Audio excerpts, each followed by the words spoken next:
Got it. All right. Well, welcome everyone. Hey, Dave. Good to see you, brother. Hi, Tony. We are blessed today. One of our C1 members is Scott Dishong, and Scott runs Project Lucas. You can see that on his video there. He's got the ministry that they're a part of.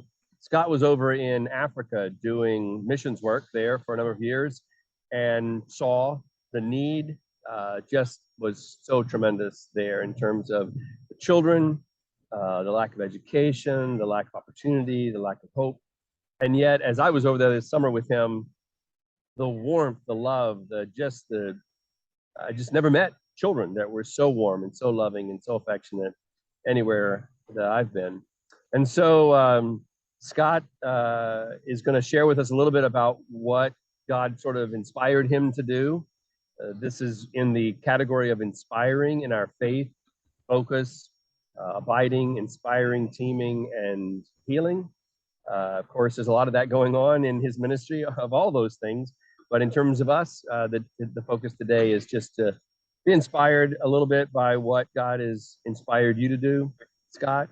And so there's a school over there. Scott's probably going to share with us a little bit about all the pieces. But I've been very inspired by the work that Scott's doing and what God is doing through him.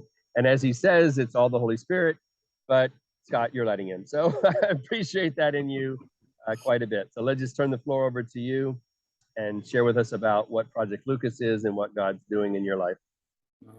Thank you, Tony, so much. I really appreciate those kind words. I have known of Tony's ministry for a long, long time. Actually, longer.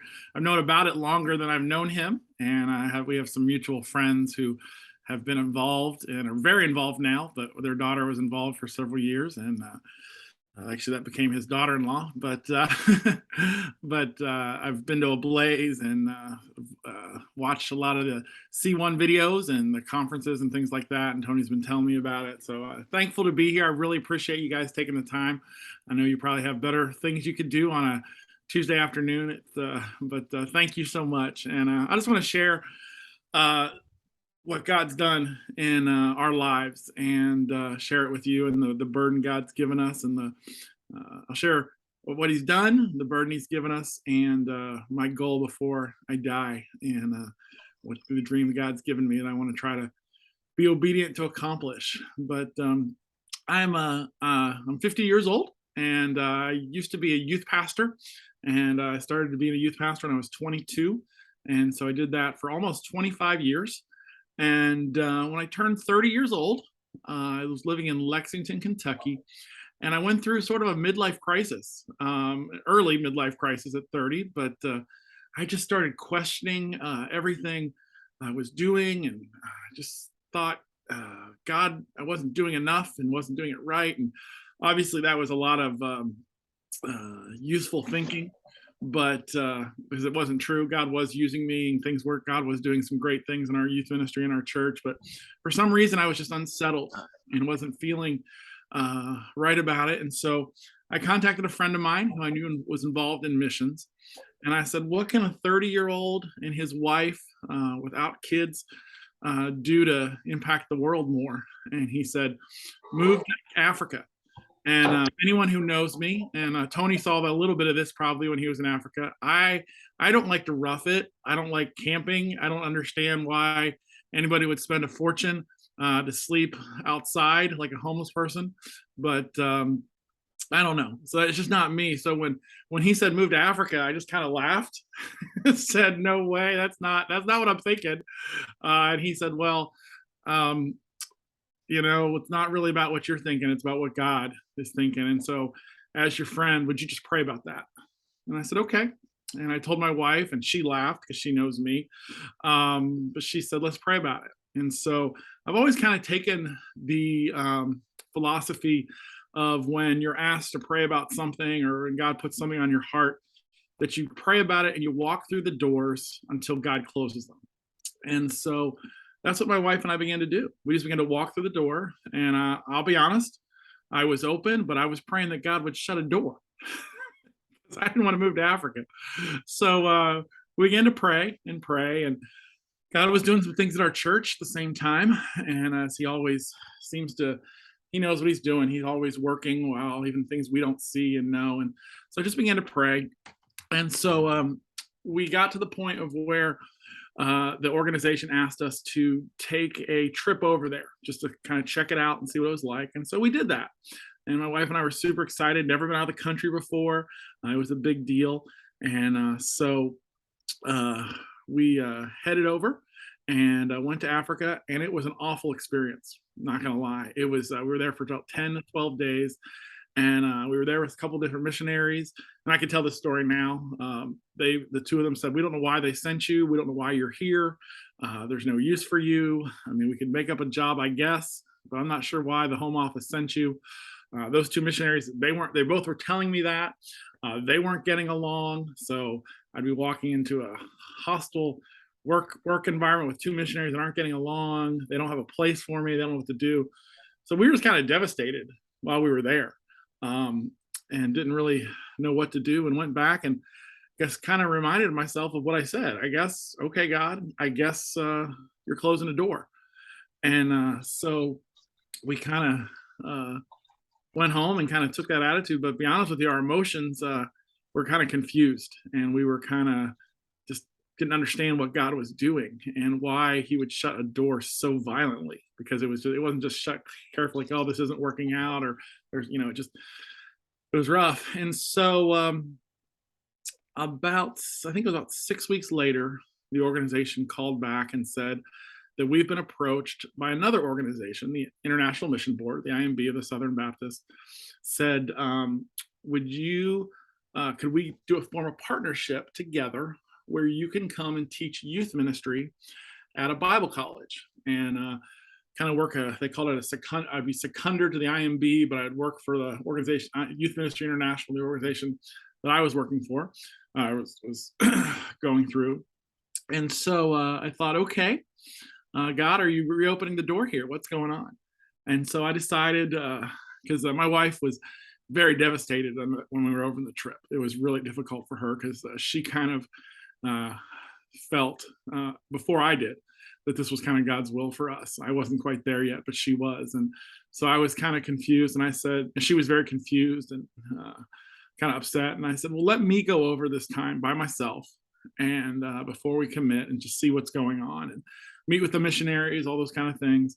And I went over there. The one missionary couple went home. So there's only one missionary couple that was left. So there wasn't any infighting and those kind of things. And investigated the job. And I just had an overwhelming peace while I was there that this is what God was leading us to do. And so at 30 years old, I gave up a really, really great job. I was in a very large church, over 2,000 people as the youth pastor, had about 400 or so in my youth group, and was going to move to Africa. And so I had to raise our own support. Never did that before. God raised it in 11 months, which was amazing. It was a total God thing because I didn't have a clue of what I was doing and didn't know how to raise money. And so we went and we moved to Kenya. And we went there, and my job was to be a youth professor at a IMB Southern Baptist seminary. And so I started teaching. And the way it worked was there was a lot of most of the students who went there had jobs or had to support their families in some way. So school would happen for 2 weeks, and then a 6-week break, 2 weeks of school, 6-week break. And so during that time I had off, while I was preparing for classes and getting ready, I would just hang out at youth groups, hang out at churches, mentor youth pastors. And my ultimate goal, besides teaching youth ministry, I was told I made a 5-year commitment. The ultimate goal was to replace myself with a national. That's what the organization wanted to do, and which I thought was wonderful. So about 2 years in, I began to realize who that replacement would be. It was a student of mine who was just excelling and doing well, and I developed a really great relationship with him. And a lot of those times when we weren't in school together, we would do youth ministry together. And what I would do is I would, his name was Sylvester, and I'd say, hey, Sylvester, I just want to hang out with you and see what you do as a youth pastor. If I can help, I'd love to help. If not, just tag along. And so I'll never forget the first day. He said, "Okay, come on out about 6 a.m. tomorrow morning." And I was like, "What are you talking about? Why 6 a.m.? In America, teenagers are not up at 6 a.m." And he said, "I know, I know." He said, "Just come up." And so what we did is I drove out to his house, and every 3 days a week, what he would do is he would walk all around his village and the villages around the towns around where he was a youth pastor. He'd walk anywhere from 10 to 20 miles a day just visiting his students and ministering to their families. He'd spend an hour, 2 hours at each one, just hanging out. And so that's what I did. And it was pretty cool. And I'll never forget one day we were doing that, and we came upon about 20 of his students. I heard a big, loud singing and music going on about 100, 200 feet in front of us. I said, "What's that?" And he goes, "Those are my students." And I said, "What do you mean?" He goes, "Those are some of my students." And I said, "What are they doing?" And he said, "Just come on, we'll see." And it was a group of in Kenya. You're considered part of the youth ministry until you get married. So anywhere from 16 to 24, 25 till you get married. And so we're walking along, and there are about 20, 25 of his teenagers that are putting on, there's quite a crowd watching. They're putting on skits and singing and doing music and putting on pretty much a performance. And I said, "What's going on?" He said, "Just watch and see." And as I watched and saw them do the drama and the music, they were doing two things. They were sharing Christ, they were sharing the gospel, and they had a message of abstinence, because they believed very strongly in that teenagers who are idle didn't wouldn't would get into things they shouldn't have. And so they were teaching them abstinence, and then that was their message. And then at the end, they would share Christ. So it was really cool. And I got to love these teenagers, got to hang out with them. And as these teenagers were developing and growing, as they were continuing their ministry, and there's about 25 of them, they would put out a tip jar when they were done, and they would collect money. And usually this is how they would live, because when I was there, the unemployment rate was in I think it was 47% of the population was unemployed at that time. It's gotten a lot better, but still is struggling. So anyways, they would collect a tip jar, and they'd make anywhere from $125 to $175 a month, all of them, and they would split it. So as they were doing this, they began to see children who were abandoned, children who were hungry, children who were just walking around. Now you have to go to school. So these kids came to Sylvester one day and said, "Sylvester, we've seen this problem. We need to do something. What should we do?" And he said, "Put your money together and do whatever you can." So what they did, and he said, "How much money should we do?" And he said, "Put 80% of your money towards these kids and live off of 20%. Y'all are young, live off of 20%. There's $125, $130, maybe 150, 160 if it's a good month, divided by 20 kids." So they took 80% of that money. They rented a little bit of land. They built this pathetic little shack. It's a really pathetic looking thing. Tony, I don't know if I took you there, the original one when we were there. I should have. It was a few miles from where we were. And they began a center where they would feed kids. They would take kids in. They wouldn't keep them overnight, but they'd pick them up after school, and they would feed them. They would teach Bible verses. They did a little kind of a WANA program with them after school. They'd walk them home. Slowly developed into an unofficial little preschool type thing. And it was really cool. So my wife and I introduced my wife to these kids in the ministry. She's a singer too, and she really enjoyed spending time with them. And so we began to hang out with them. We go to the center probably once or twice a week, bringing them supplies, bringing them stuff. And I constantly ask them, "Guys, you're doing such a good job. What about this? What about this?" You know, typical American. Hey, I'll show them how to do it and help them out. And so I would send them things, or buy them things, but also say, "Why don't you do this? Why don't you do this?" And they'd always say, "Well, we just can't afford that. We can't do that." So we would help. And anytime we had guests come to visit us, and friends or family, we'd take them there, and they'd give a donation, things like that. Well, one day I went to visit, and all the kids were in school except for one little girl. And this little girl was probably my favorite girl. She was there. Her name was Mary. And I said, "Mary, why aren't you in school?" She was probably 5. She was 6 years old at the time. I said, "Why aren't you in school?" Now, when I got there, school, elementary school, you had to pay for to go to. You had to pay for preschool, elementary, and high school to go to school. There wasn't free public school. The president at that time in 2006 uh, made public elementary school free. You still had to pay for preschool, but high school was free. So there was an influx of kids who went to school who were able to go to school now. The problem was, and and I'll get into this later, it's multiplied now to a tremendous problem. At the time, the president and the country did not put enough money aside to um, put enough money aside to take care of it all the needs. So kids had to provide their own uniforms, their own school supplies, things like that.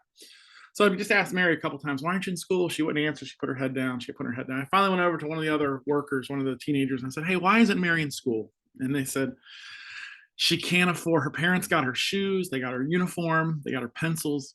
They just can't afford a notebook. I said, a notebook? That's crazy.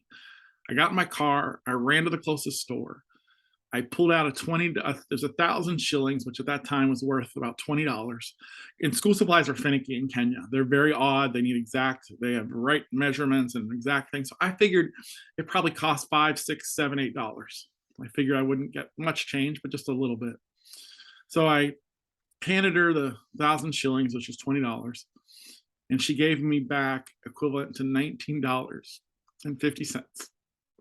And at that moment, my life changed.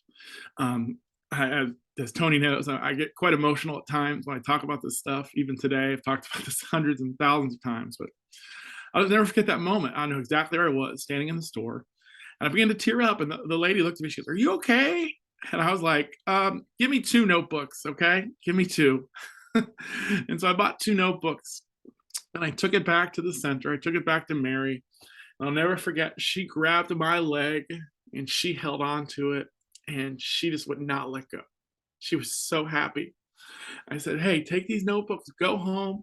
And when I come back tomorrow, I don't want to see you. You need to be at school. And she said, thanks. She said, asante, asante, which means thank you.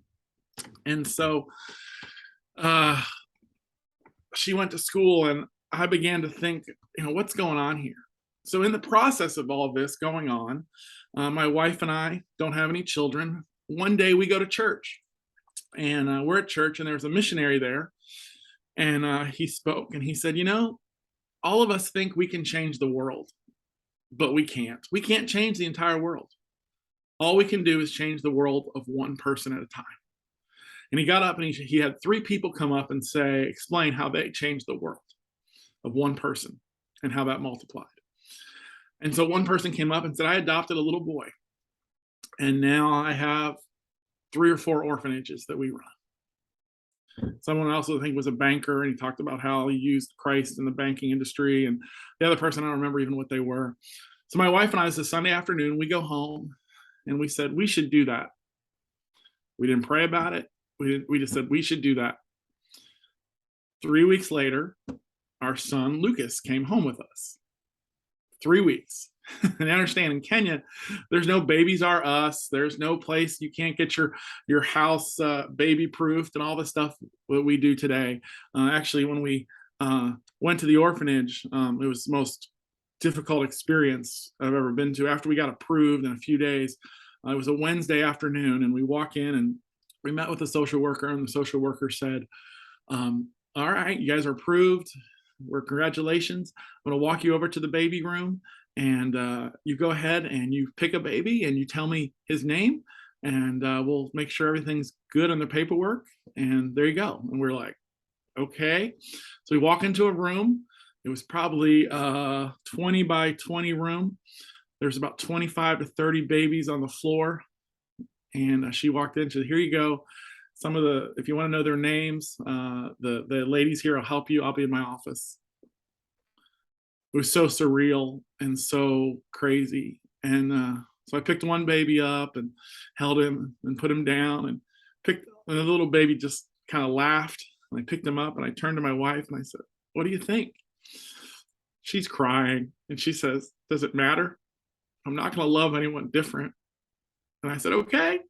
I asked the worker what his name was, and she said his name was Martin, and that's Lucas's first name. My son's name Lucas. That's his middle name. His name is Martin Lucas, and we call him Lucas.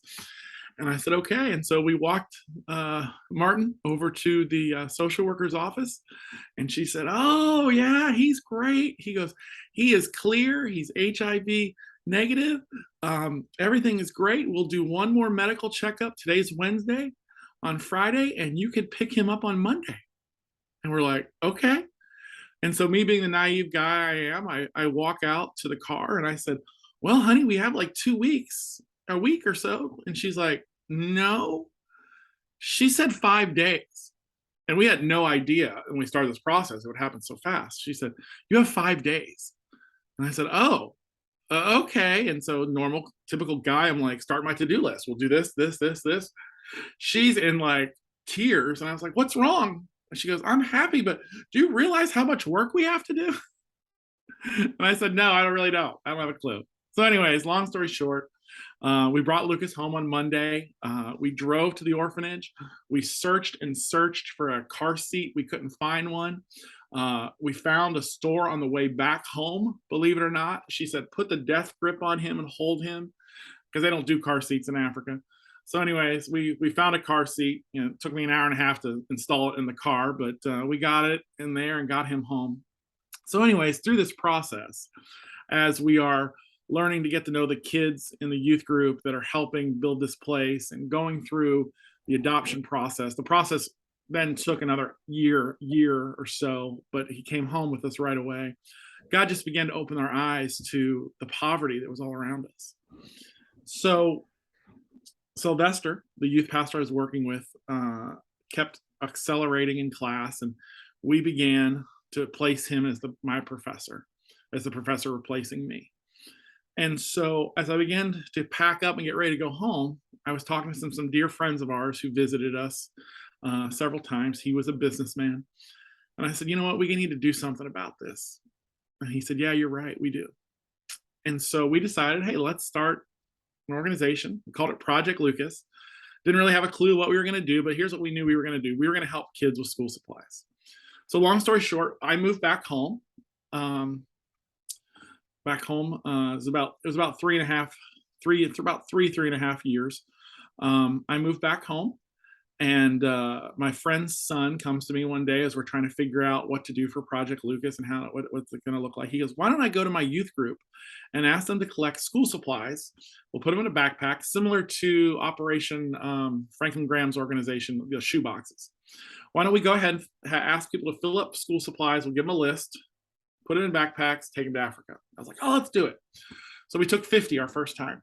And myself and my friend and his daughter went back to Kenya about 6 months after I came back, and went back to those teenagers and said, hey, find 50 children who don't have school supplies. And they said, okay. So we get there, and it was a Tuesday afternoon. We pull up to the center, and the center is not small. It's not even a fourth of an acre. It's less than that. I can't even tell you how small it was. Very small plot. We pull up, and there are 500 people on this little plot of land. And I was like, what is going on? We do not have enough backpacks for these kids. I'm freaking out as a typical American. What are we going to do? What's going on? And they said, no. We have 50 kids, but these are all aunties. These are all single mothers. These are relatives, grandparents, city officials. They're so excited they're getting backpacks that they wanted to be here. I said, okay. So we go and we pass out the backpacks, and there's music and there's dancing and celebration. And Sylvester said, you know what? You should share the gospel with all these people. I said, okay, sure. And so I got up, I stood literally stood on a box, a wooden box, and no microphone or nothing, just shared the gospel with these 500 or so people. A couple people got saved. It was amazing. It was so cool. The event went on for a couple more hours. We went and got food and fed some of the people. We couldn't feed them all, but fed some of them. So we get a taxi. We're pulling out towards the end of the day, about 4:30. And as we're pulling out, we're about a fourth of a mile away from the center. There's these two African mothers, wave us down, wave our taxi down. My friends in the back are horrified. They think we're getting mugged or something's going to happen. And I said, okay, let me go out and see what's going on. I go out and see what's going on.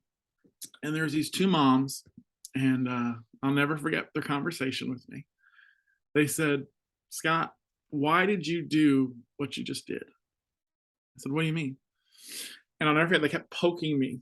Why did you do that? And this is half in Swahili, half in English. My taxi driver is trying to translate for me, and I knew some Swahili from living there. It was still fresh in my mind. And I said, well, because we did. And she said, no, why? I said, because I love you. Why do you love me? You don't know me. I said, because Christ commands me to love you. Because my son was born here. I love the people. No. Well, she just kept asking why and going on and on. And I began to realize at that moment, this was an opportunity. I began to realize that education to Kenyans was hope. And I began to see it in her eyes. And so I said to her, I said, it's because Jesus died for you and loved you. And I went through the gospel with her. And long story short, it was a 45-minute conversation, which the taxi driver was charging me every minute for. That by the time we were done, we knelt down beside the taxi cab by the car, and I led these two ladies to Christ. And I'll never forget the look in their eyes. And she said, I felt hope today. What I saw that she didn't just hear the gospel, she felt it, and she saw it in action. And it was just a moment that changed my life. I'll just never forget the look in her eyes and the things that she said to me. She said to me when we were done, she said, thank you. And she gives me a hug. And she says, and my friends came out because they realized we weren't getting mugged. They came out of the van and they said, you know, you white people, you come here and you preach and then you leave. But today in this backpack, they held up the backpack, you showed us what hope looks like. What she was saying was, you're showing us what the gospel looks like. So I realized at that moment that there was something going on. God was doing something. And so I went back to the US and began to pray and began to figure out what to do and type of thing. And kind of continued with Project Lucas kind of part-time as I eventually went to a church and became a youth pastor again. And I was in Indiana. And just began to do some things. We started a sponsorship program and we're doing some things. And it was probably in 2018, my wife and I, my wife first, then me, began to realize that things in Kenya were really taking off, that God was beginning, because I'd go to work and I would do things at night with Project Lucas, and we did missions trips every other year. We were kind of surviving missions trip to missions trips, but she would take care of the accounting and do a lot of things and keep in touch with the Kenyan staff more than I would, because she was at home raising Lucas. Realized God was starting to do some things. And so we began to pray. And it was October 2018. We began to pray. And at the time, I was an executive pastor at my church, and here actually moved from Indiana to Virginia Beach, where I live now. And long story short, we just felt God was leading us to walk away from church ministry after almost 25 years and give our lives to these children in Africa. God showed me, this is kind of funny. I don't know if I shared this part with you, Tony, but as I was going through this process, I was reading books on self-leadership. And I read a book by Oprah Winfrey. It was a secular book. Oprah Winfrey's partner, Stedman. Okay, I guess they're not married. And the book started off in self-leadership. He said, what do you want your obituary to say? That was the first exercise, to write your obituary. So I began to write my obituary, and I began to think of all the things God did and places I've been. And I realized God showed me that everywhere I've served, the churches I served as a youth pastor, I could look back and say, God did this. I got to see God do this. I got to see God do this. I got to see, and I knew it was things that were bigger than me that I couldn't have accomplished. I don't have the skills to accomplish, that God did. But I realized that I didn't leave a legacy. God didn't God didn't use me. I mean, God used me in Kenya, but I wanted to leave. It came me to realize I wanted to leave a legacy in Africa where my son was born. So we began to pray. We began to talk to my pastor, just telling him what was going on. Long story short, in the process, my mom passed away. And I began to realize, okay, you know what? God, you want us to take the next step of faith, similar to I took when we went to Africa, to walk away from my job, no salary, no guaranteed salary whatsoever. We had a board. The board asked, they began to recognize what was going on. They said, would you be willing to go full time? We don't have the funds to pay you, but would you be able to go a year or two? And so in October of 2018, we're going to start to put our things together, begin to invest in things and figure out some things and take on some extra responsibilities to save some money and do some things. And so the summer of June 2019, we decided to go full time and walk away and just, put an office in my attic in my above my garage, and just start doing it, start raising funds, start doing things. And so what I decided to do, I told my board, I said, look, things are kind of a mess. Nothing was wrong. I said, we're just not organized. I said, so before we go forward to raise funds, before we go to engage people to get involved in ministry, before we even do another missions trip, because we did them every year, I said, look, I got to get things in order. I got to get things in line. I got to understand, make sure our purpose and our programs and things are in place and we're doing everything right and honoring God in everything we do. And so that was in June of 2019. So it took me from June 2019 to March, I'll never forget this, March 10th, 2020. I sent my board an email saying, I'm ready to go public. I got things in line. We got QuickBooks, we got banners, we got business cards. I got a date for a missions trip. We have some events that aren't fundraiser events. We were going to rent coffee houses and just kind of hang out and just tell people what we were doing and getting people involved. And then the world closed down.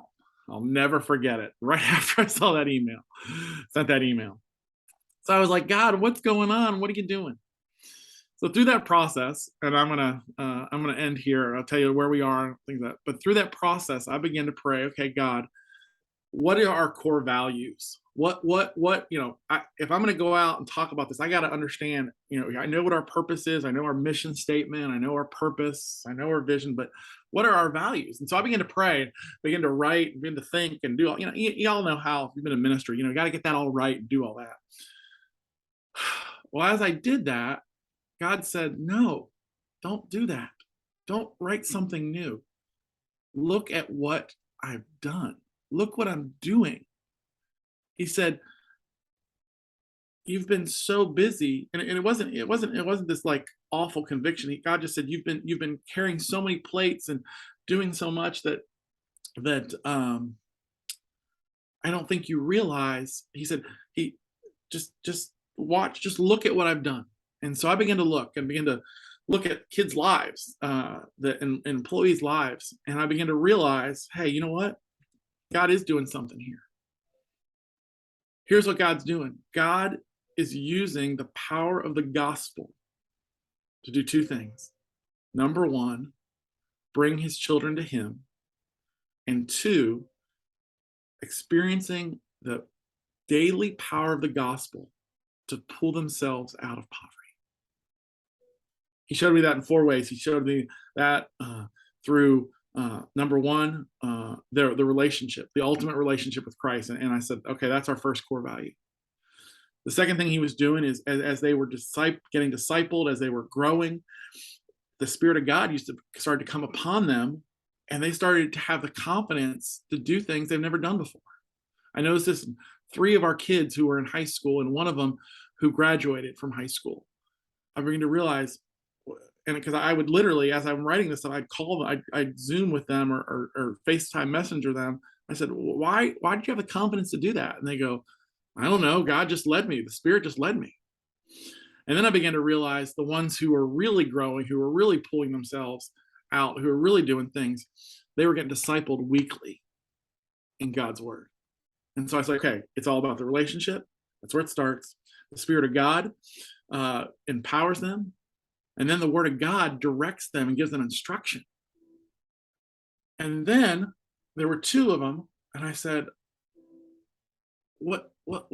Help me understand. He's like, we just started going to church, and church just really began to build relationships and form and grow. And I could tell you this one story. We don't have time about Tony met him, a boy named John, and how John he got discipled. And the way he got discipled was every day for 30 minutes, one of our workers would read God's word to him.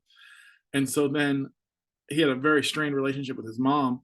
He went to his mom and led his mom to Christ, and he began to disciple his mom. And I said, "What do you do to disciple your mom?" He goes, "I just read the Bible to her for 30 minutes every Saturday. That's all I know to do."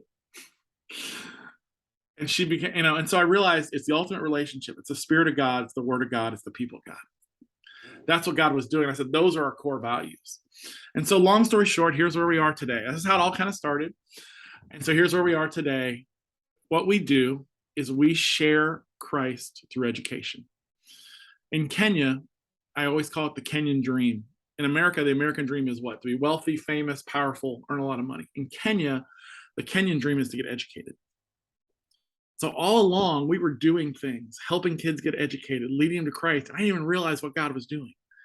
Long story short, we've since 2018 and through some events that happened before that, we now have a school that Tony got to see and help us remodel while he was there and see our kids.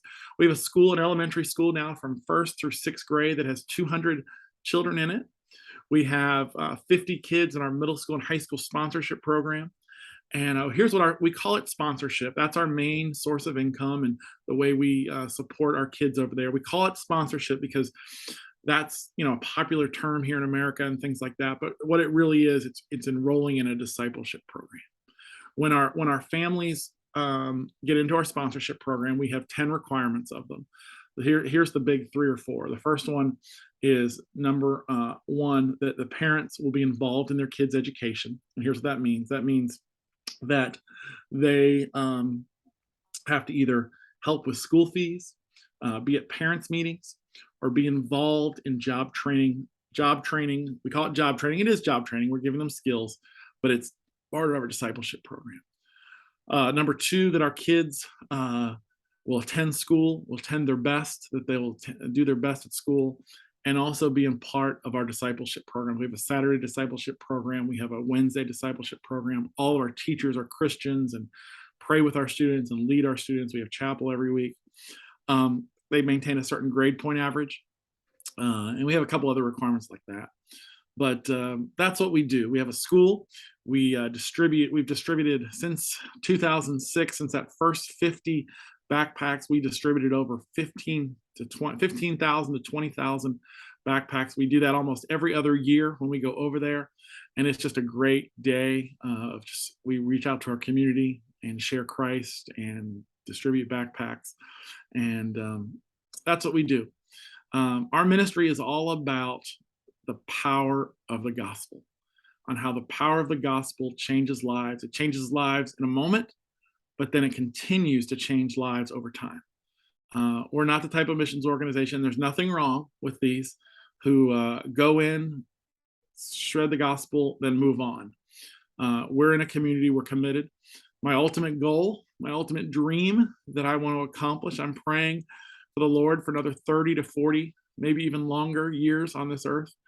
And my dream, I have over here in my office, I have a picture that I drew of where I want to have a massive, one of the best schools in Kenya, with right in front of it as a church that we that plants other churches, with a factory in the back for workers parents to come and learn job skills and to work at that factory, to have a lodge in the back where we can have Americans come and other groups come over and spend time with our kids, a place in the front where we have businesses that our parents are able to start. And in the middle of it, some of the best soccer fields and playgrounds that these kids could ever see, because the darkness and the dirtiness and the poverty that they live in is just chilling. And when they come on our campus, I want them to smile. and be happy and to feel the presence and the Spirit of God when they get there. And so my goal and my prayer is that vision, and I'm committed to seeing that through, and I hope and pray that God allows me to see it. If He doesn't, that's okay. But that's my goal before I die in the next 30 or 40 years. So that's the nutshell of kind of how we got started and what we do. And Tony has seen that when he was over there a couple of months ago with us, and he got to really invest into our high school graduates, the college age students, and it was quite a blessing. So that's kind of it. I don't know if you guys have any questions or discussions, but that's what we are and that's what we do. So thank you so much. So Scott, so that was Mary, right? The Mary that was in my program was the Mary that you were buying the very first one. No, no, It's a different Mary. Yeah, it's a different Mary. She's a little older than that. That Mary. Okay, wow, yeah. That would have been amazing. Yeah, yeah. Still cool. But yeah, I think, guys, there's just so many opportunities over there to serve. I'll just give you just a 3-second view of what we did and just how the need is. We went over, we visited, we went to the school first. The kids all sang to us and danced, and they were just excited to see us. They released them, they came over to us, they wrapped around our legs and just played with everybody in the team. Like I said, just some of the warmest, most affectionate children in the world. Then we went to one of the slums. Kenya has the most slums in the world and the most people living in slums in the world and the largest slum in the world. It has 200 different slums there. The one we went to, we visited a lady that was cooking and feeding for 400 children every day, up to, and just housing a few of them as many as she could. We walked around. You looked out over the edge there, and there's a trash heap. Standing on the trash heap, there's a 3-year-old all by themselves, and that's just the reality. They're looking for food, and that's what that child was there dealing with. So we go there. We have these incredibly warm children that are getting an education. We go to the slum. The children are in abject poverty there.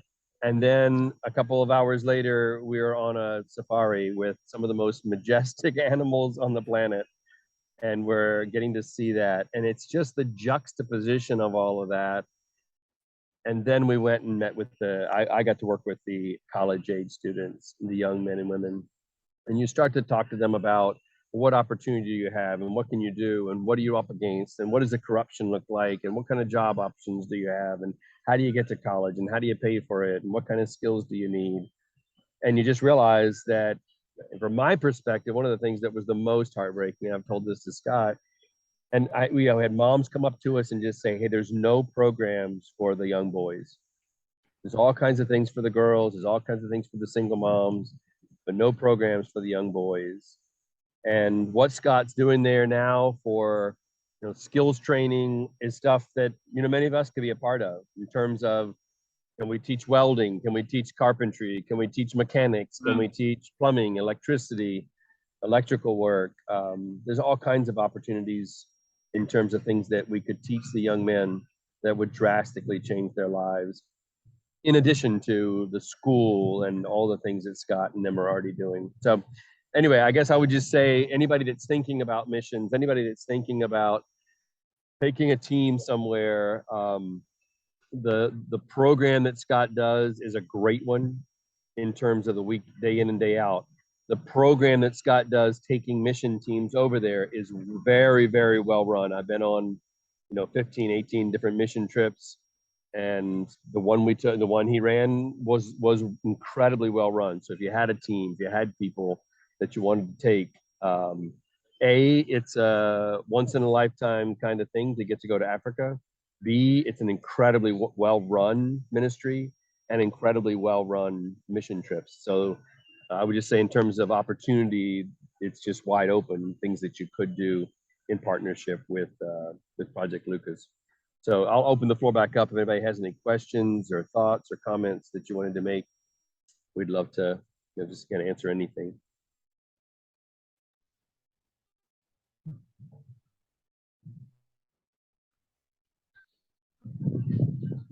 All right. Well, if not, oh, Dave, did you have something? Oh, I just wondered where, Scott, where you're located. I live in Virginia Beach, Virginia, Okay. and I've been here for almost 10 years. So it's actually the longest place I've ever lived anywhere. So, youth pastors, we move around a lot. So, but yeah, we're here in Virginia Beach, and I go over to Kenya anywhere once or twice with a group, and then one time I was planning on hitting November to go over again, but some fundraising opportunities have opened up, so I've had to move that to February. But yeah, so here in Virginia Beach. Well, I'm really inspired to hear your story and to see your faith, brother. Thank you. God is blessing your work of faith powerfully, and my wife and I will pray for you Thank guys. you. It's I don't get it. I don't deserve to do what I do, and it's way beyond me. And if I'm one of the things I share in a message, I shared it with Tony, and when I got to be at a Blaze, I suffer from severe dyslexia, and so it's a daily challenge for me. But it's pretty cool that someone who has dyslexia, God can use to start a school. Amen. So it's pretty cool.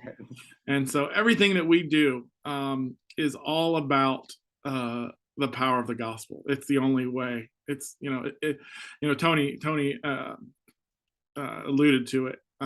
The desperation of these kids and desperation of guys, boys, young men.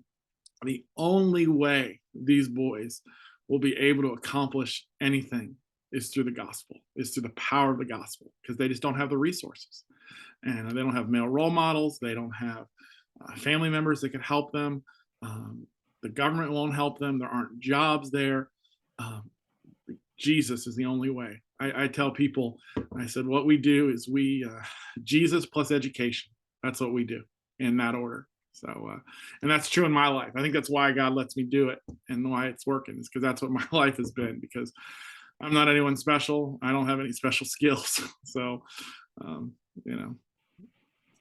as many of you guys understand as well as I do. Yeah, I've got a son with dyslexia, so that's inspiring too. Yeah.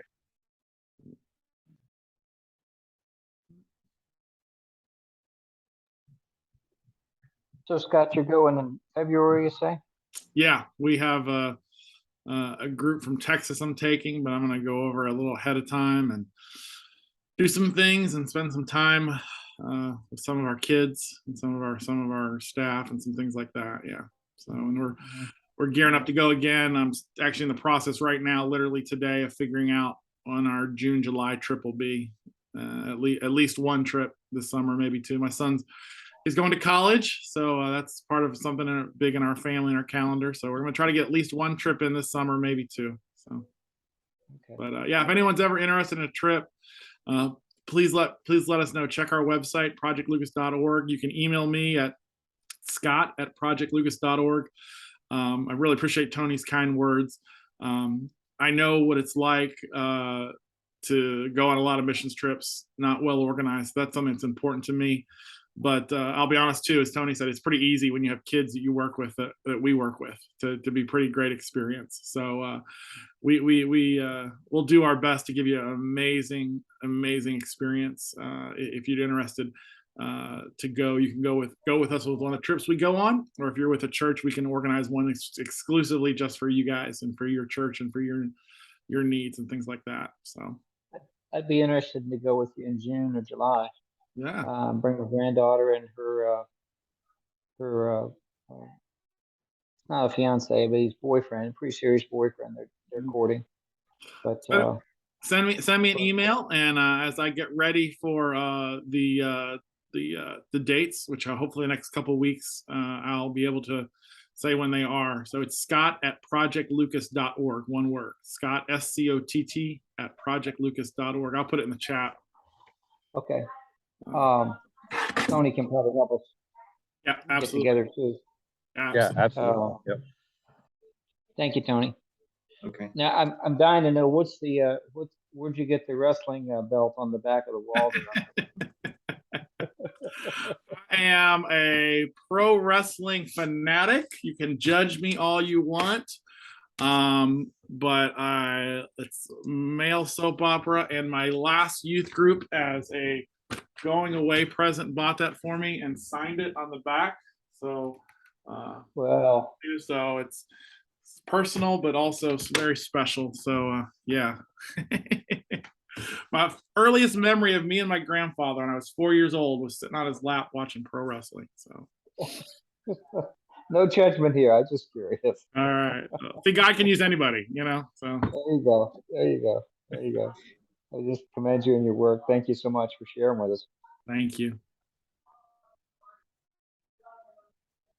So if they have if I want to direct people to it, it's projectlucas.org, right? Yes. There's a lot of other similar type Project Lucases, just Yeah. for everybody. There's the Project Lucas, there's Yep. projectlucas.com.